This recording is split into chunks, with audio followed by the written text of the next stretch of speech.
Vamos falar sobre DSTs. DST. Sabe que mudou o nome agora, né, Vilela? Não é mais DST? É uma bobagem, mas tudo bem. É IST. Por quê? Infecção sexualmente transmissível. Era doença sexualmente transmissível. Por que será que... Uma coisa, essas terminologias que modificam aí, tá? Que é para não chamar de doença. Entendi. Tá? Agora é IST, infecção sexualmente transmissível. Qual é a infecção sexualmente transmissível mais comum que existe? HPV. Já ouviu falar HPV? Já. Que é verruguinha, né? HPV em mulher, 90% dos cânceres de colo de útero em mulher é por causa de quê? Das verruguinhas no colo do útero, né? HPV. Só que olha uma coisa interessante aqui. Eu tenho visto muito HPV na região anal e canal anal. Muito, muito. Cada vez mais eu tenho observado. Claro que acaba triando muito pra mim, que sou coloprocto, né? Mas assim, ó, 80% da população sexualmente ativa, ou seja, que já fizeram sexo, ou que praticam sexo, tem HPV. Só que ele tem um HPV quiescente, latente, que não se manifesta. Entendi. Tá lá. Por quê? Ou a carga viral é pequena, baixo. ou ele não é um HPV, vamos chamar assim, tão agressivo. A pessoa tem uma imunidade boa, e aquilo lá pode ficar sem se manifestar. Não vai aparecer verruga no pênis, não vai aparecer verruga no exame ginecológico, não vai aparecer verruga na região anal, quem faz coito anal. Só que existem muitas pessoas que têm HPV na região vaginal, na região peniana, na região anal. Por exemplo, na região anal tem relação direta com o coito anal, com o sexo anal. E existe HPV, sabe quantos subtipos tem HPV? Mais de 150. Não acho que tudo que as verruguinhas é iguais. Tanto que o bom é tu retirar e mandar fazer um exame chamado captação híbrida, para saber qual tipo. Por exemplo, quais são os mais oncogênicos? O que quer dizer oncogênicos? O que tem maior poder de virar um câncer. Sim. Número 16, 18, 31, 33, 35, 39 e 45. Esses são os subtipos que têm mais relação com a evolução para o câncer. Coito anal pode aparecer HPV. Quando pega a infecção sexualmente transmissível na parte de fora, pode aparecer dentro do canal anal e eventualmente na parte mais interna, um pouco no reto inferior, tá? Só que agora vai um detalhe. É importante usar preservativo para coito anal? Claro. Até que eu contei aquela história do verme da bexiga, tá vendo? Claro que ela paciente tinha uma infestação na região ali. Mas tu previne HPV, a parte interna. Só que olha um detalhe, Vilela, o HPV não se previne completamente com preservativo. Se a mulher ou se o homem tiver o HPV na região pública, a camisinha ou preservativo protege só o quê?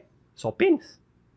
Às vezes só pelo contato, se a pessoa tem o HPV ali, pode transmitir. Chega a ver as pessoas que disseram, eu fiz relação com o preservativo e como é que apareceu essas verruguinhas ao redor do ânus? Foi pelo contato, a pessoa tinha o HPV na região pública que encostou ali. Outra coisa muito importante saber em relação à relação genital oral, sexo oral. Olha que número isso aqui impressionante. E que conclusão a gente pode tirar? 72%, isso aqui é um número estatístico, dos cânceres de orofaringe nos Estados Unidos. O que é orofaringe? Na base da língua, amígdala, palato, faringe, garganta lá. Tem relação com HPV. Pessoas que fazem sexo oral, muitas vezes parceiro está contaminado e teve câncer lá. No Brasil é 30%. Até chega uma conclusão um pouquinho muito mais nos Estados Unidos. Ou eles fazem mais sexo oral lá, ou estão mais contaminados lá. Então, não estou aqui apenas levantando uma lebre em relação ao porquê essa proporção. Ou os Estados Unidos tem uma estatística muito maior do que a nossa, eles cuidam muito mais da parte da estatística lá. Mas só para lembrar, ó, o sexo oral transmite HPV. Tem muitas pessoas com verruguinhas na parte interna da boca. E isso aí, se não for tratado, pode evoluir para um câncer de palato, um câncer de língua e um câncer de amígdala, que é tratado muito pelos cirurgiões de cabeça e pescoço, né? Então é algo que tem que ter bastante cuidado. Mas assim, ó, o uso de preservativo é algo básico, já está mais do que batido, mas mesmo que não vai ter prevenido algum tipo de HPV, mas os HPVs mais internos, mais profundos, ele vai ter prevenir. Então é muitíssimo importante. Entendi. Tem alguma pergunta sobre isso? tem Léo. pedindo dicas pra fazer o sexo anal. Uhum. Ô, Léo, fala que é você que tá pedindo. É uma curiosidade minha. doutor. Uhum. Não, na verdade, Vilela, tem pessoas que... Tem muitas pessoas que pagam consultas particulares comigo lá só para conversar sobre sexo anal. Claro que as mulheres têm muito mais... elas são muito mais desenvoltas para falar sobre o assunto, né? O homem... Fica mais. O homem, a gente chama... O homem é tudo errado para conversar, tá entendendo?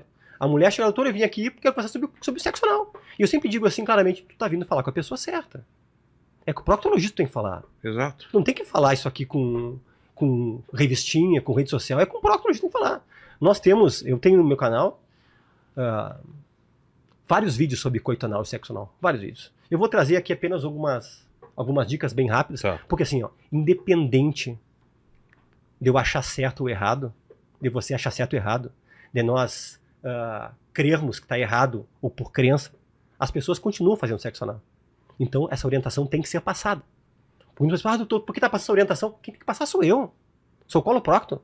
Tá muitas pessoas tendo lacerações de esfíncteres anais por causa de fazer um coito anal de forma errada e inadvertida. Algumas dicas muito simples para nós poderíamos... Eu e o Vilela ia ficar aqui falando 1h30 só de coito anal, sexo anal. Que eu sei que isso aqui chama muita atenção do público, mas assim, coisas bem básicas. Primeiro de tudo, nós aprendemos no início dessa live que nós temos um esfíncter. Temos dois, o externo e o interno. Mas nós temos um que está sempre Fechado. Certo? Certo. Para entrar, tem que bater na porta. Do de fora. O de dentro sempre fechado. Ah, tá. A parede, o canal, o introito vaginal, ele é semi-aberto, certo? Certo. Então, só pensando nisso, para adentrar a região do canal anal, tem que ter alguma coisa para relaxar a musculatura. Então, primeira dica. Lubrificante sempre à base de água. Qual outro que tem? A base do que tem? Tem uns com silicone, Ah, tá. tem outros que são oleosos, tem muitos assim com aromas de morango e de chocolate, disso aqui, aquilo lá. Sempre à base de água e mais neutro possível, porque nós aprendemos aqui também que o pH do ânus é neutro. Tá? Que ali tu pode sim no ânus usar um sabão neutro, que não tem problema nenhum, né? Primeira coisa, sempre que for começar um sexo anal, isso aqui é uma dica que vocês vão ouvir isso aqui pouco no mundo, essa dica aqui. Sempre, vou ver aqui assim, minha mão. Na outra câmera aí. Assim. É interessante antes de começar, porque quando eu vou fazer o exame proctológico, que depois nós vamos fazer ao vivo aqui no Vilela, eu não tava sabendo de cima, hein? essa parte. Ah, tem uma câmera aqui. Vamos usar essa câmera aqui. Vilela, tem pessoas que vêm deitar de lado. Então, depois, Vilela. Ele tá assim, ó. Mais ou menos assim. É assim. Só abaixar a luz depois. Fechou. Né? Você depois também. Na verdade... Vai ser o primeiro ao vivo. Primeiro ao vivo. Na verdade, assim, né? Quando eu vou fazer um exame proctológico, a primeira coisa que eu faço, eu pego deixa eu virar aqui minha mão assim. Eu pego um lubrificante e eu faço assim no ânus, ó. Uma tocadinha no esfíncter antes de fazer o toque. Por quê? Porque aí vai entender pro esfíncter dar uma relaxadinha. Entendi. Então é interessante uma manipulaçãozinha com o dedo na parte aqui. Mas você não faz nenhum som, né? Com a boca. Você faz... Melhor não, né? Melhor não. Eu pensei de... Então, essa aqui com o dedo. Tá. Né? Outra coisa, pode lentamente com esse lubrificante introduzir a pontinha do dedo para dar uma pequena relaxada. Para o esfíncter entender que tem que ser relaxado, porque ele está sempre contraído. E a grande dica: que posição você começa sexo anal? Sempre deitado de lado. O reto só tem nome de reto, Vilela. O reto, ele não é reto. Reto. Como é que eu ensino para os pacientes que me procuram para isso aqui? Eu digo, o pênis do parceiro tem que apontar em direção ao teu umbigo. Imagina se vai querer fazer o sexo anal com a posição gênito-peitoral ou o termo popular D4. Tá. O umbigo não tá embaixo? O pênis ereto vai pra onde? Vai pra cima, pras costas. Tá errado. Tá errado. Então, o coito anal tem que começar deitado de lado. Outro detalhe, não esquece que O canal anal não é bem lubrificado que nem a vagina é. Tem que lubrificar muito bem o ânus, não economizar em lubrificante, e lubrificar muito bem o pênis do parceiro que for o ativo. E outra coisa, não pode ter movimentos de vai e vem muito rápido. Tem que ser lento. O sexo anal não é aquele sexo selvagem que você imagina, ou que algumas pessoas veem em filmes. Tem que ser lento. Pode mudar a posição depois que faz a introdução deitado de lado? Pode. Mas tem que começar, porque senão vai ser anti-anatômico, né? Tem muitas pessoas chegando no meu consultório com laceração, pessoas jovens, homens, mulheres, independente de quem é homossexual, quem é heterossexual, com laceração de esfíncter, rasgado literalmente os esfíncteres, que tem que acabar fazendo cirurgia para reconstrução do esfíncter por causa do sexo anal feito de forma inadvertida. Posição trocada, lubrificante errado, movimentos muito rápidos. Então são dicas aqui. As dicas são, que nem eu digo, são dicas que não tem preço aqui para as pessoas que praticam esse sexo. Mas 2 pontos nesse tema aqui que viralizaram na rede vizinha. Uso de óleo de coco. Nossa. E também de plug. O pessoal que fica dando dica, sabe? Sei. E uso do plug durante o dia para poder ter a relação à noite. Uhum. Então isso viralizou, né? O negócio de coco aí, óleo de coco. Tá, seguinte, não tem nenhum estudo, porque agora estão achando que o óleo de coco é bom para tudo, até para dor de cotovelo. Não é assim, tá? O óleo de coco é bom, interessante para cozinhar, usar um pouquinho, tranquilo. Mas não tem nada comprovado que pode ser utilizado para a região anal. Não tem tantos estudos na nossa área para poder dizer, coisa não. E em relação ao plug que tu tá falando, em relação ao que é introduzir, eu não... porque as orientações são dadas assim de forma aleatória, né? Pra ir dar aquela laceada, eu acho, exato. né? Tá. Não é interessante, tá? É a mesma coisa... já ouviu falar Xuca? Sim. Tá? Que é o chuveirinho lá. Tá.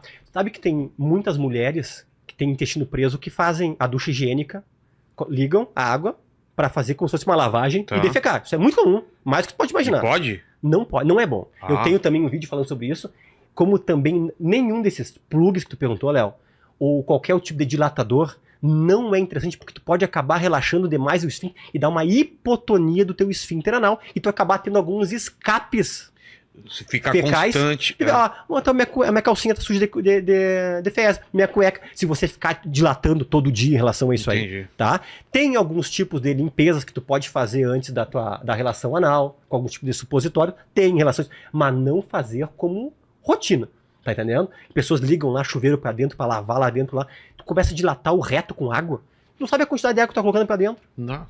E é muito, muito comum, Vilela. Isso aqui eu escuto todos os dias. Doutor, eu só consigo defecar com a duchinha. Coloca pra dentro, eu ligo lá a água lá e eu defeco. Mas que quantidade de água tu tá colocando? Qual é a pressão da água que tu tá colocando? Daqui a pouco tá com o reto complacente gigante. Começa a entrar e a pessoa fica dependente daquilo. Daqui a pouco o reto não consegue mais ter a motilidade para poder se esvaziar completamente. Então, não é interessante nada de dilatadores usar durante o dia. Não é interessante. O esfíncter, essa musculatura, ela é tão nobre, Vilela. É tão complexo. Eu sugiro às pessoas, quando forem defecar, quando estiver defecando, pensa assim, ó. Tem um músculo relaxando, tem outro contraindo, tem um nervo assim. É complexo.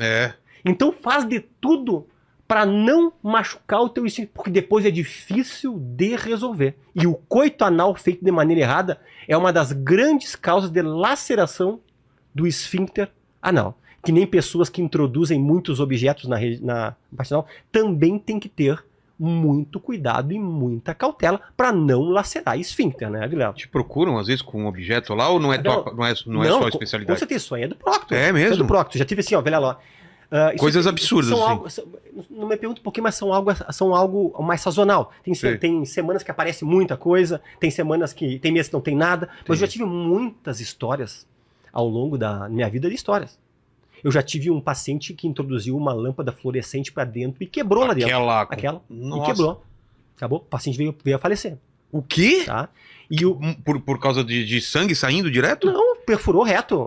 Fez cirurgia, mesmo cirurgia, depois da cirurgia teve complicação. E é um horror.